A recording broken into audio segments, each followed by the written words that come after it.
¿Qué es la realidad? La realidad debe ser siempre real. No es con formas ni nombres. Eso que subyace a las formas y los nombres es la realidad. Subyace a las limitaciones siendo ella misma ilimitada.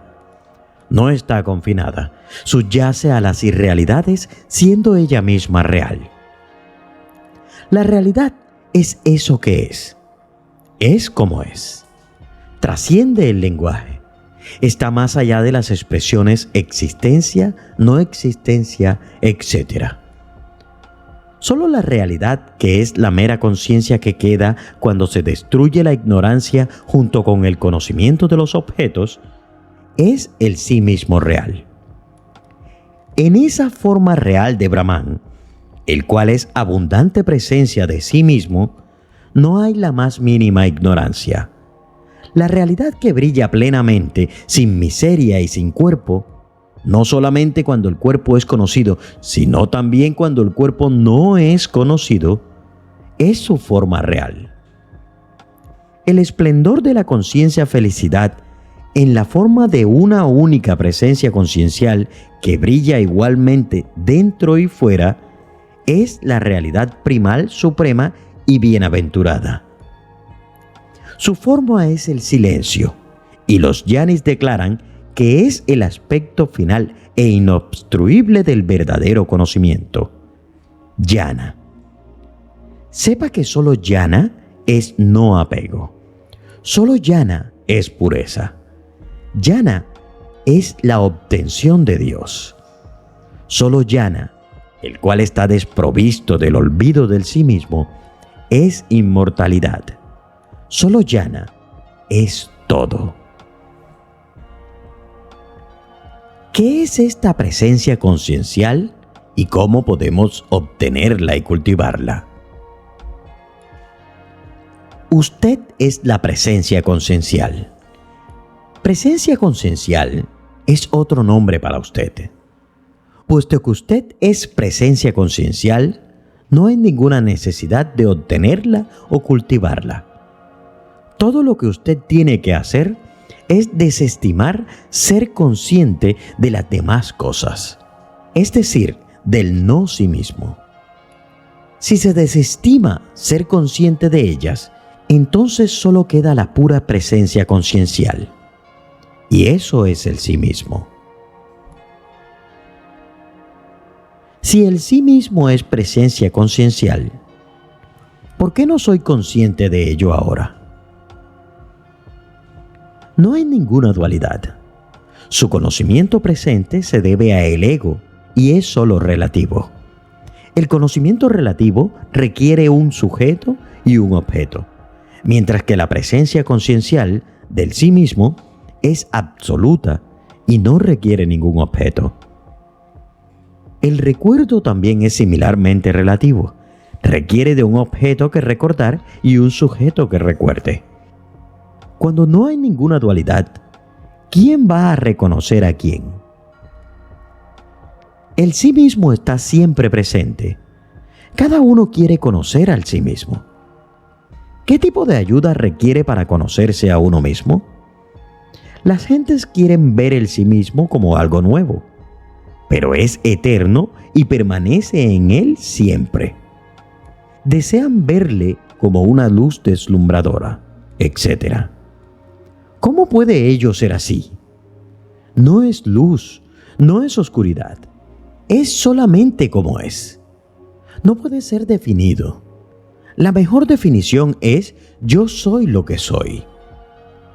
Las escrituras hablan del sí mismo como del tamaño de un pulgar, como de la punta de un cabello, como una chispa eléctrica, vasto, más sutil que lo sutil, etc. De hecho, no tiene ningún fundamento. Es solamente ser, pero diferente de lo real o lo irreal. Es conocimiento, pero diferente del conocimiento y la ignorancia. ¿Cómo puede ser definido en absoluto? Es simplemente ser.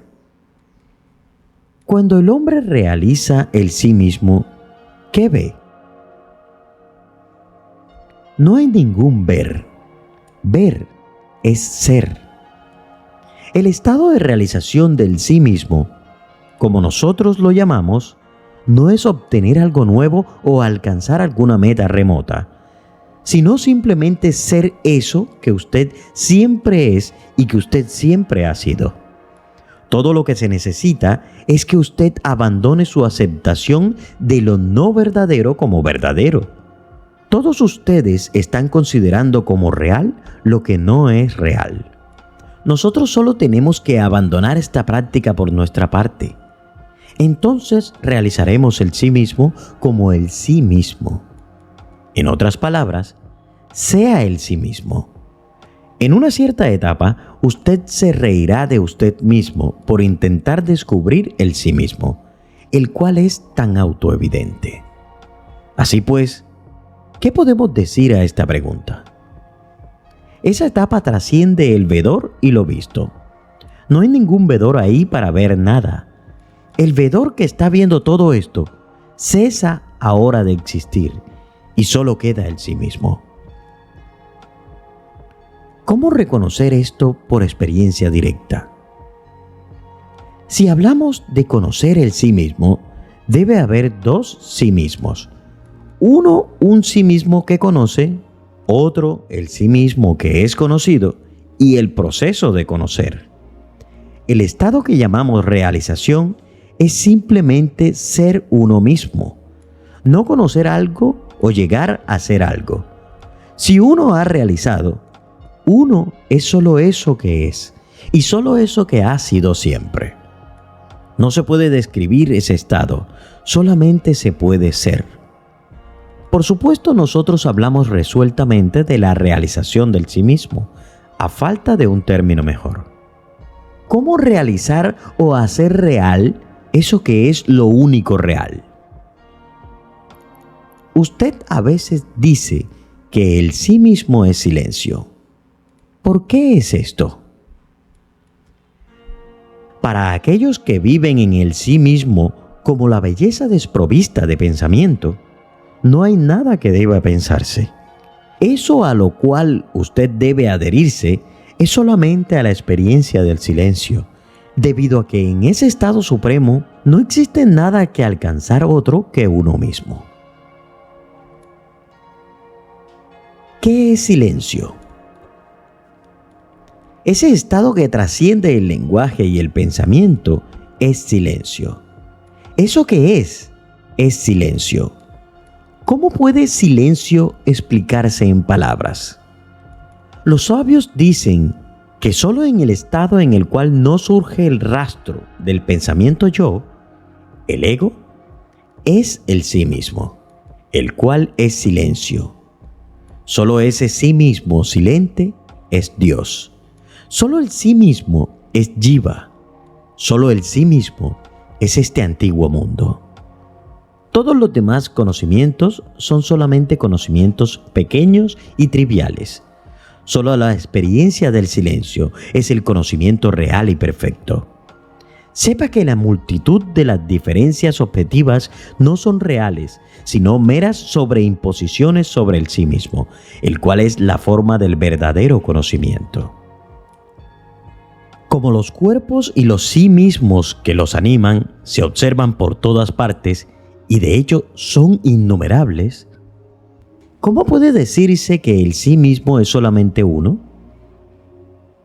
Si se acepta la idea yo soy el cuerpo, los sí mismos son múltiples.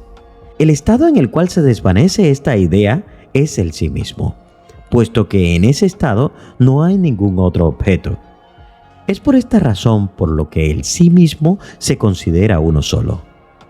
Puesto que el cuerpo mismo no existe en la mirada natural del sí mismo, sino solamente en la mirada extrovertida de la mente, la cual está engañada por el poder de la ilusión, llamar al sí mismo, al espacio de la conciencia, el poseedor del cuerpo, es erróneo. El mundo no existe sin el cuerpo, el cual nunca existe sin la mente. La mente nunca existe sin la conciencia y la conciencia nunca existe sin la realidad. Para el sabio que ha conocido el sí mismo escrutando dentro de sí mismo, No hay nada más que conocer que el sí mismo. ¿Por qué?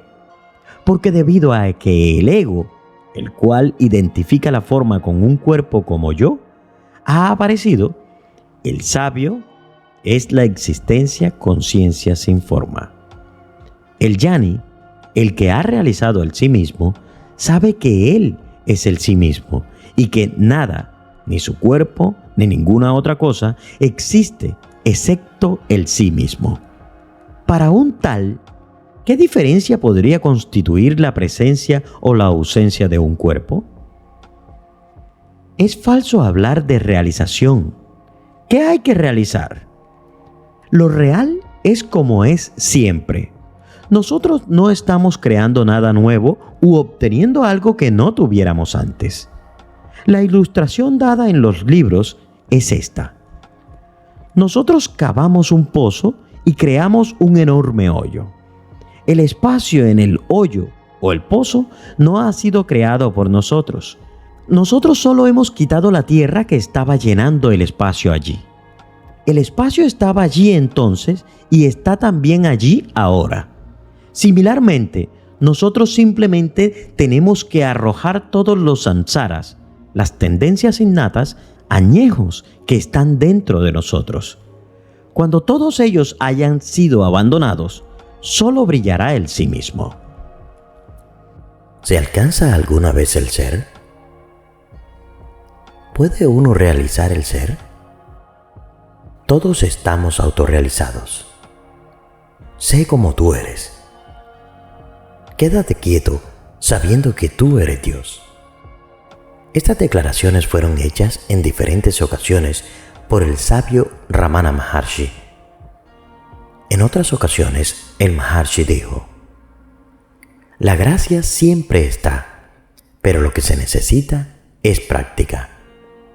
La práctica es la solución.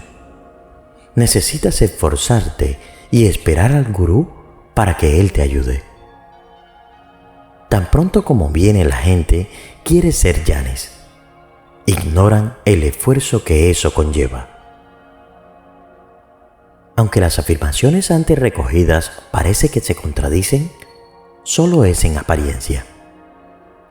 El primer grupo de cuestiones se refiere a la disponibilidad del autoconocimiento y se aplica al estado natural de uno, el estado del que uno ha sido apartado a través del sentido de individualidad y una noción falsa de identidad separada.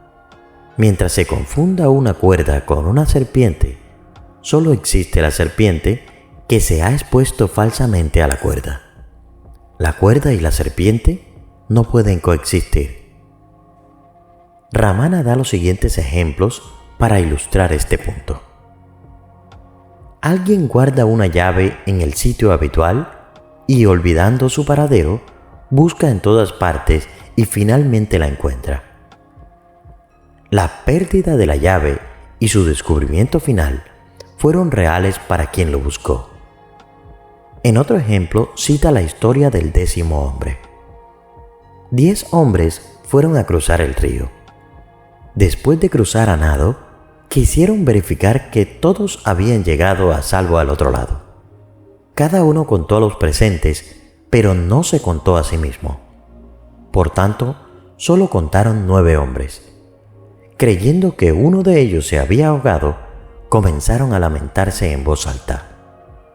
Un caminante que pasaba por allí se percató de la situación y les golpeó en los hombros mientras les pedía a cada uno que dijeran su número.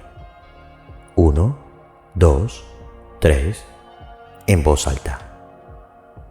He aquí que el último gritó: 10. El ahogado había sido rescatado. Estos ejemplos ilustran cómo la verdadera naturaleza de uno permanece cubierta por la ignorancia vivencial de su existencia. Lo mismo es cierto para el ser y el autoconocimiento. Aunque existe el ser, uno no es consciente de ello como un hecho de la propia experiencia hasta que se elimina la ignorancia. El esfuerzo al que se refiere Ramana no se relaciona con alcanzar el ser, sino con eliminar el obstáculo que nubla nuestra conciencia. Primero presentamos la falsa noción de que yo soy tal y cual, y luego continuamos con el error a través de una serie de identificaciones con personas, ideas, relaciones, etc. Uno está atrapado en el movimiento constante de la mente y las variadas identificaciones de su ser con múltiples pensamientos. Todo esto viene originado por el estímulo externo de los objetos, el impulso interno de las tendencias latentes y los recuerdos residuales. El movimiento de los pensamientos es más rápido que el viento. El amplio almacén de recuerdos relacionados con las acciones sigue exteriorizando la mente con su impulso hacia afuera. Se necesita un esfuerzo para controlar ese flujo de pensamientos, porque de lo contrario, uno siempre estará corriendo con la mente. Cuando hablamos de esfuerzo, probablemente surgen dudas. ¿No implica el esfuerzo un objetivo a alcanzar? ¿No me alejaría la meta cuando ya está disponible siempre y ahora? La forma de evitar esto es ser siempre conscientes de que lo que llamamos esfuerzo es solo un proceso que elimina los obstáculos mentales y aleja a la mente de su fascinación por los objetos, de su obsesiva creencia de que la felicidad puede ser otra cosa que el ser. La otra duda se relaciona con la validez de usar la mente. ¿No estaríamos limitados por su perímetro? Es decir, por sus limitaciones innatas. Es importante darse cuenta de que el único instrumento disponible es la mente. En la actualidad, su energía se desperdicia en la creación de una red infinita de pensamientos. Pero al reconocer esta actividad mental improductiva, la mente se vuelve unidireccional y su energía ya no se disipa. Desafortunadamente, gran parte del esfuerzo espiritual se dirige erróneamente hacia la eliminación del pensamiento, el cultivo de la bondad o, más habitualmente, la sustitución de un tipo de deseo por otro. Las enseñanzas de Ramana Maharshi dirigen la atención directamente al pensador, al creador de este mundo de pensamiento. La autoindagación, con su enfoque en el individuo o el sujeto, nos enseña a mirar desde afuera, lejos del ámbito del pensamiento y sus movimientos, de las olas siempre en movimiento hasta la inmensidad inmóvil del océano. El esfuerzo del que hablamos aquí es aferrarse al yo soy, al núcleo del ser de uno mismo. Es necesario un esfuerzo para lograr la rendición continua de la atención, siempre que uno no tenga un firme control de ese yo soy. Entonces surge la pregunta: ¿cómo se sabe si la atención es firme o si la mente está volviendo a sus patrones habituales del pensamiento? Si el pensamiento desaparece mientras uno está completamente despierto, uno ha mantenido la atención en el yo. Cuando los pensamientos surgen, significa que nuestra atención se ha desviado y la mente ha vuelto a su patrón habitual de actividad. Ramana explica que la atención en uno mismo tiene la ventaja de volver la mente hacia su fuente. Esta práctica es como la de un perro que rastrea a su amo a través de su olor. No conoce la altura, el color, la edad de su amo ni ninguna de sus características individuales, pero conoce su olor y regresa a casa gracias a esa única facultad. Se produce de forma gradual una disminución intermitente del pensamiento y un giro de la mente hacia su fuente. El uso limitado de la mente para prestar atención a su núcleo ayuda a destruir su tendencia a exteriorizarse. Ramana pregunta: ¿no se destruye en el proceso el palo usado para remover la pira funeraria? Al permanecer constantemente en la plenitud de la conciencia de uno, el descubrimiento de la propia felicidad natural, la verdad que siempre es, nos es revelada. A partir de entonces, no es posible ningún otro esfuerzo, ya que el que hace el esfuerzo ha cesado. Ramana dice acerca de este estado: aquí es imposible hacer un esfuerzo, allí es imposible estar sin él. Aquí se refiere al estado de autoconciencia constante y allí se refiere a una vida centrada en el ego. La verdadera belleza de la vida se desarrolla cuando el ego descansa en su fuente, en la plenitud de la conciencia. En ese estado, la acción fluye sin la carga de la ansiedad o el miedo. La alegría abunda y uno está completamente libre de cualquier sensación de dependencia, dolor o tristeza. A este estado también podemos conocerlo como la elocuencia sin palabras. Espera un segundo. Ahora hablaremos sobre la verdad suprema. Una vez, cuando el gran erudito espiritual Ganapati Muni estaba presente en el antiguo salón de Bhagavan, un grupo de aledaños preguntó: ¿cómo vamos a controlar la mente? En respuesta, Ramana les pidió que investigaran el origen de la mente y les explicó el camino de la autoindagación. Pronto se fueron y Bhagavan, como es costumbre, salió a caminar.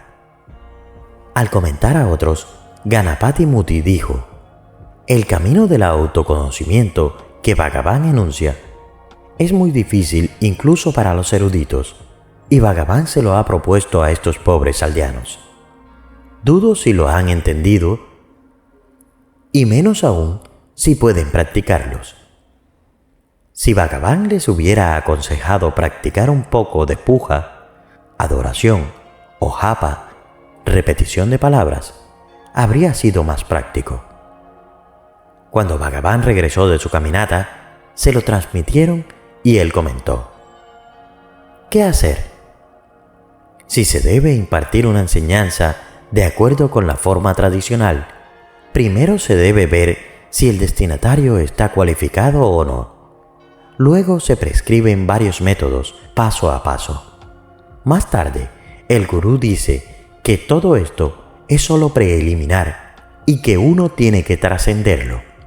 Finalmente, se revela la verdad suprema de que solo el ser es real, y para darse cuenta de esto, se enseña el camino directo de la autoindagación.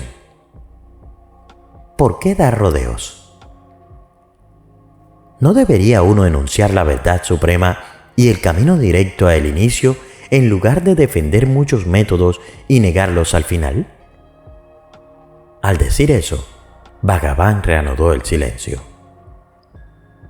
Es por eso que en algún momento he dicho en estos videos que incluso la autoindagación termina siendo un obstáculo. Luego de hallar la verdad, ya nada es necesario. Ahora te dejo estos 2 videos para que los veas a continuación. Recuerda suscribirte. Gracias y nos vemos en el silencio.